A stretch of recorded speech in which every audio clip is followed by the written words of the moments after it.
For the early explorers crossing the Appalachians, this was their first view of a land that would become Tennessee. They saw forests, peaks, and ridges, and balds made bare by the onslaught of weather. Towering above them all was Roan Mountain, 6,400 feet above the sea. Today, the ever-present wind continues to ripple through the tall grasses. But the most impressive sight of all is the 600-acre natural rhododendron garden that blooms in late June.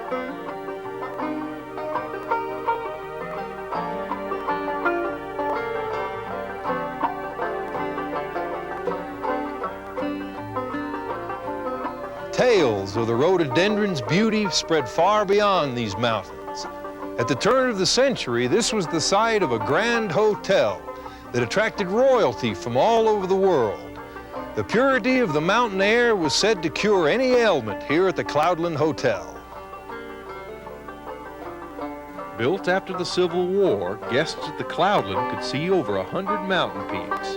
But unlike the flowers that adorned it, the hotel could not endure the harsh elements. Before the end of the First World War, it was gone. By the 20th century, this land and its purpose became far more practical. They used to take sheep up on top of that mountain? Honey, we went right on up the road, and they was good big trails, you know.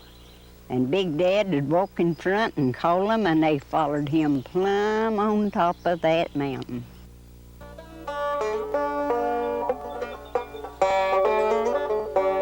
Molly Julian lives near the foot of Roan Mountain. She married into a family of shepherds headed by her father-in-law known as Big Dad. Big Dad was a herder, 'cause he could call them. They'd be 10 miles down through there, and they'd hear him and come. What would he yell to them? Ooh, she'd be only loud. He could go louder than anybody I ever heard.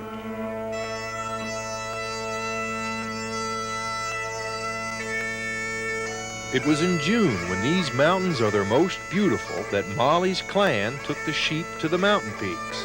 Here, the herd spent the summer grazing on the grasses of the balds.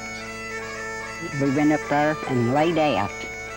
4th of July. What's laying out? Well, that means you lay out under a rock. You ain't got no bed to lay in. You have to take you something to, maybe some straw or old quilts, something that you don't care much for, to cover up with.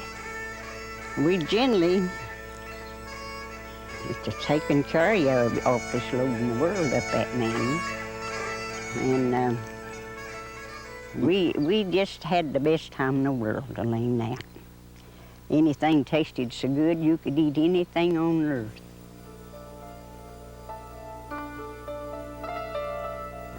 From the early explorers who looked upon them in amazement, these mountains have always existed in harmony with the people who appreciated them. Molly Julian is one of those.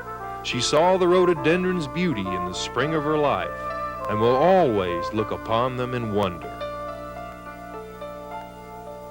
After you get up there, they just make your heart ache to look at it, to think that anything that pretty grows and takes care of itself.